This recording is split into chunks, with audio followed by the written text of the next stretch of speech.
श्रीमती रंजीत रंजन जी, आप। धन्यवाद अध्यक्ष जी। Mic sir. धन्यवाद अध्यक्ष जी। मैं आपके माध्यम से राष्ट्रपति अभिभाषण पे कुछ बोलने की अनुमति आपने दी है, इसके लिए मैं अपनी पार्टी का भी धन्यवाद करती हूँ। राष्ट्रपति का अभिभाषण हम सब सुन रहे थे। उन्होंने सरकार की उपलब्धियों को बताने का काम किया, जो एक परंपरा चली आई है।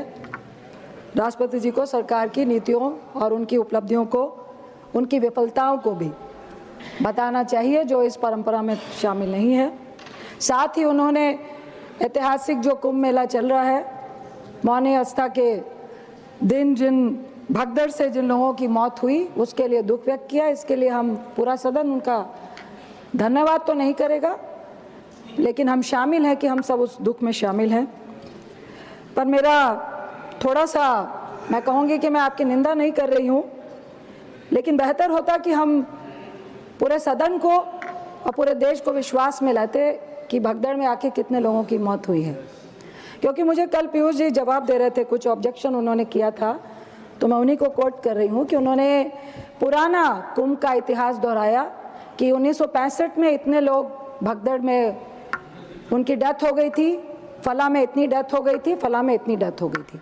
तो मेरा सवाल है आपके माध्यम से पीयूष साहब से कि मालूम कैसे चला उनको कि इतने इतने लोगों की डेथ हुई थी? क्यों? क्योंकि कांग्रेस ने सदन के अंदर भी, सदन के बाहर भी लोगों को बताया कि अगर भगदड़ हुई तो इतनी मौतें हुई थी। इसी से आपको एग्जाम्पल लेना था। तो आप क्यों छिपा रहे हो? क्योंकि आपकी सरकार आवाम के संवेदनाओं से खेलकर उनकी मौत पे सत्ता पाने का काम करती है। ये बहुत ही आवाम के लिए दुखद है, जो पूरा देश देख रहा है। कुंभ मेला, महादेवी श्वेता वर्मा जो बहुत बड़ी पोएट थी, बहुत बड़ी राइटर थी, वो महीना महीना जाके वहां रहती थी। उस टाइम सिर्फ साधु संत आते थे, लाखों की संख्या में आते थे, और वो एक दूसरे से वाद विवाद करते थे, मेडिटेशन करते थे।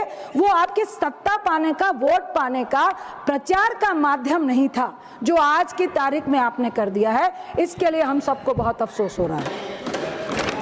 दूसरी बात, मैं कुछ चीजों को लेने से पहले कहूंगी कि मुझे जब पीयूष साहब बोल रहे थे और मृत्यु पे जिस तरह से छिपाया गया, तो मुझे कोविड का गंगा तट पे जो लाशों के ढेर को छुपाने का काम किया था ना आपने, उसी तरह आज कुंभ में भी आपने लाशों के ढेरों को छुपाया है।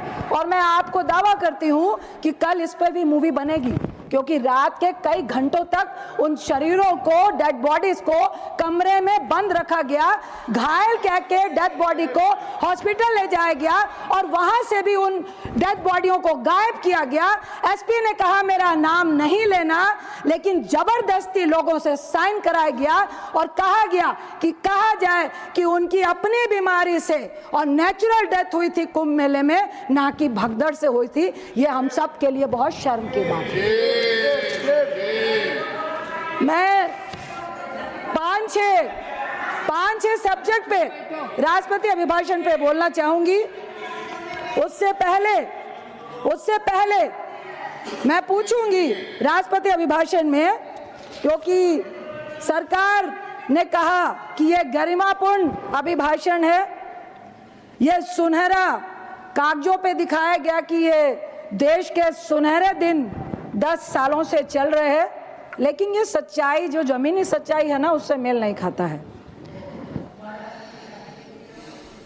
गरिमापूर्ण अधिकार मिला, गरीबों को मिला कहा गया। मैं उत्तर देती हूं, नहीं मिला। क्योंकि सरकार ने गरीबों को क्या कहा, क्या दिया? बिल्कुल आप कहेंगे, आपके प्रधानमंत्री साहब और आपकी सरकार ने कहा गरीब भाइयों बस आप शौचालय लो, महंगा गैस सिलेंडर लो, 5 किलो सूखा अनाज लो। बदले में ना नौकरी की बात करना या सोचना, ना महंगाई को कम करने की बात करना, ना गैस सिलेंडर को सस्ता करने की बात करना, बस सरकार को वोट देना तुम्हारी तरक्की की जो सीढ़ी है ना, इससे ऊपर नहीं जा सकती है। क्या यही गरिमापूर्ण अधिकार है? दूसरी बात, मैं 5-6 मुद्दों को ले रही हूं जिसमें किसान है, शिक्षा है, एजुकेशन पर याद दिलाना चाहूंगी, जिसके बारे में मैं याद दिलाऊंगी PM Shri school for rising India, स्वास्थ्य, पर्यावरण, आपकी उड़ान, आपका स्पोर्ट्स। वक्त मिला तो मैं चंद चीजों पे सच्चाई उजागर करना चाहूंगी। किसान की बात आप करते हैं, बहुत बड़ी बड़ी बातें करते हैं। सब ने कहा कि आखिर 10 साल में किसानों की आत्महत्याएं क्यों बंद नहीं हुई, 1 लाख किसान आज भी आत्महत्या क्यों कर रहे हैं, 3 कृषि कानून वापस होने के बावजूद किसान संतुष्ट क्यों नहीं है। और डल्लेवाल जी की बात आज यहाँ पर किसी भी भाजपाइयों ने नहीं कही, सत्ता पक्ष वालों ने नहीं कही। आज लगभग 73 दिन हो रहे हैं जो किसानों की मांग के लिए मौत की शैया पर पड़े हुए हैं और आपके सत्ताधारी उनका हालचाल पूछने तक के लिए नहीं गए हैं। क्या ये किसान का सुनहरा दिन है? दूसरी बात मैं आपसे कहना चाहूंगी और उदाहरण देना चाहूंगी छोटा छोटा। हमने किसानों की बहुत सारी बातें करी, आप खाद की बात कर रहे हैं, यूरिया की बात कर रहे हैं, लेकिन जमीन में ना वक्त पे उनको खाद मिल रहा है, ना जमीन पे उनको जो एमएसपी अभी तक गारंटी नहीं दी है, लेकिन जो एमएसपी है उस पे भी सही वक्त पे किसानों से अनाज नहीं खरीदा जाता है। ये सच्चाई है।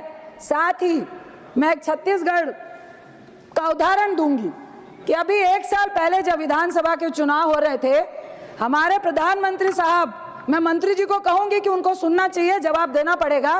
प्रधानमंत्री साहब चुनावी प्रचार में छत्तीसगढ़ के आवाम से, किसानों से कह के आए कि किसान भाइयों, कांग्रेस की सरकार 2640 रुपए धान का दे रही है, हमारी सरकार आएगी तो हम 3100 रुपए प्रति क्विंटल एमएसपी देंगे। क्या ये प्रधानमंत्री की गारंटी झूठी थी? क्योंकि मैं कह रही हूं झूठी है। वहां पे धान का, शांत रहिए प्लीज, वहां पे धान का एमएसपी मात्र 2300 रुपए दिया जा रहा है। मैं इस सदन में चुनौती देती हूं कि वो 800 रुपए दिए गए हैं क्या? लिखित में प्लीज, लिखित में क्या दिया गया है? क्या वो 800 रुपए मिलेंगे? क्योंकि प्रधानमंत्री कह के आए थे कि एक मुश्त 3100 रुपए हम किसान को देंगे, जिसमें आपने किसान को गुमराह करके छत्तीसगढ़ की सत्ता तो हासिल की, लेकिन किसानों का दिल जीतने में आप हार चुके हैं। दूसरा उदाहरण मैं शिक्षा के लिए देना चाहूंगी। बहुत सारी बातें आप कर रहे हैं, शिक्षा नीति को मॉडिफाई करने की बात कर रहे हैं। आपने 2020 में नई शिक्षा नीति का घोषणा की, 2022 में ये नई लेकर आए, 2024 में PM Shri school for rising India की बात की। आज के अभिभाषण में इसका जिक्र भी नहीं किया गया। आखिर में ये पीएम श्री स्कूल योजना है क्या? पीएम श्री योजना है क्या?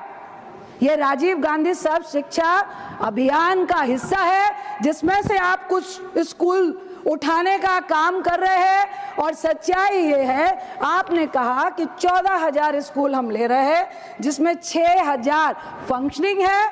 सच्चाई मैं छत्तीसगढ़ और बिहार की देती हूँ, आप डेटा देखना। छत्तीसगढ़ में आपने लगभग 800 कुछ स्कूल लिए, बिहार में 804 स्कूल लिए, छत्तीसगढ़ में 341 स्कूल लिए। और क्या कहा प्रधानमंत्री के भाषण में है कि अच्छी एजुकेशन और अच्छी देनी है, बेहतर देनी है, काउंसलिंग करनी है, योगा करवाना है और बेहतर शिक्षा देनी है, खेल के इंतजाम करने हैं। तो इसका मतलब सरकारी स्कूल जो आप 10 सालों से चला रहे हैं, आप अच्छी सुविधा देने में फेलियर है। पहले तो आप खुद ही इस बात को मान रहे हैं। जो ये डेटा दर्शा रहा है कि आपके कई सरकारी स्कूल आपकी सत्ता में आने के बाद बंद हुए हैं, प्राइवेट स्कूलों में वृद्धि हुई है और लगभग 62 जो स्थायी समिति की रिपोर्ट है पार्लियामेंट की, 62.71 लाख शिक्षक जो पद हैं उनमें से लगभग 10 लाख पद रिक्त है। तो कौन से गुणवत्तापूर्वक शिक्षा की बात करते हैं? कौन से ये आप पीएम श्री शिक्षा की बात कर रहे हैं? ये सिर्फ और सिर्फ आप लोगों को, छात्रों को, जिस तरह युवाओं को 2 करोड़ नौकरी का झांसा देके आप 2014 में आए, उसी तरह आप शिक्षा नीति को भी झांसा दे रहे हैं और सिर्फ हमारी बनाई हुई नीतियों पे, सिर्फ हमारी बनाई नीतियों को उठापटक करने का काम कर रहे हैं, उसको भी बेहतर करने का काम नहीं कर रहे हैं और सिर्फ गुमराह करने का काम कर रहे हैं। ये मैंने एग्जाम्पल दिया कि मैं सुपौल में जब लोकसभा में थी कि सच्चाई ये है आपके पीएम श्री स्कूल की कि 804 और 371 स्कूल में लगभग 17 जो मेरे सुपौल में है, मैंने पूछा यहाँ पे बोलने से पहले कि कितने स्कूल चल रहे हैं। अध्यक्ष सभापति जी, एक भी स्कूल नहीं चल रहा है, सिर्फ अकाउंट खुलवाया जा रहा है। क्या ये बेहतर शिक्षा नीति है आपकी? क्या ये अभिभाषण है? डेटा पढ़ना पड़ेगा आपको बोलने से पहले। अब मैं आती हूँ स्वास्थ्य पे। बहुत बड़ी बड़ी बात कर रहे हैं हम आयुष्मान की, मैं हकीकत बताती हूँ आयुष्मान की। बहुत बड़ी बड़ी बातें कर रहे हैं हम सरकारी अस्पतालों की। आपने 2014 में 15 एम्स की घोषणा की। बहुत बड़ी बड़ी बातें कर रहे हैं कि मध्यम वर्ग गरीबों का इलाज। सच्चाई क्या है?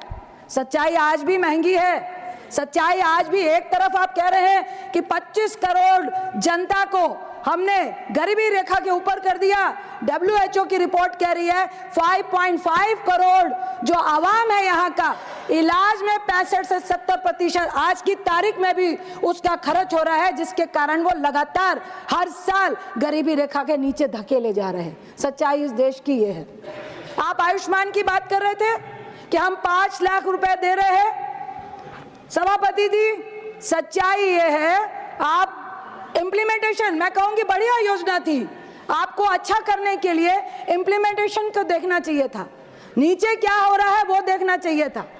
ये सच्चाई है, इसको ध्यान से सुन के आपको जवाब देना पड़ेगा कि 5 लाख का जो आपका आयुष्मान का आपका जो आप कार्ड दे रहे हैं, अगर आप इलाज कराने जाते हैं तो बड़ी बीमारियों के लिए 2.5 लाख का अगर खर्चा आता है तो पूरा पैसा आयुष्मान से नहीं कटता है, लगभग 1 से 1.5 लाख कटता है। 1 से 1.5 लाख रुपए उस पेशेंट को, उस परिवार को देना पड़ता है। इसमें बहुत बड़ा क्वेश्चन मार्क है, क्यों है? इसके लिए फिर मैं छत्तीसगढ़ का एग्जाम्पल देती हूँ। छत्तीसगढ़ के 1400 करोड़ रुपए आयुष्मान के बकाया है। शेम ऑन यू कि यहाँ पर आप भाषण देते हैं, दूसरी तरफ गरीब जब इलाज कराने जाता है तो स्टेट की सरकार कहती है कि हमारे पास पैसा नहीं है भुगतान का, तो देंगे क्या?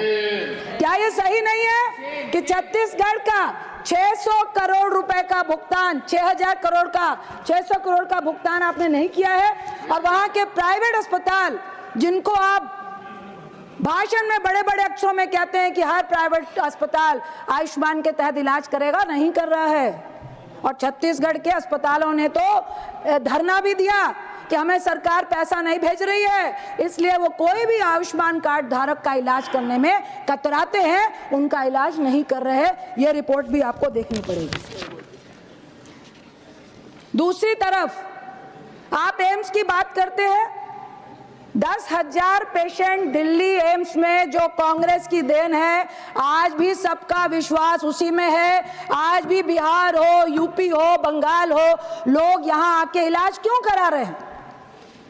क्योंकि बाकी जगहों में ना डॉक्टर है, ना मेडिकल स्टाफ है, ना नर्स है। आज की तारीख में भी कहीं पर सर्जन 63% की, पूरे ऑल ओवर इंडिया की बात करें तो lack of medical staff including doctor 79% की कमी है। वो भरपाई आपने 11 साल में क्यों नहीं की?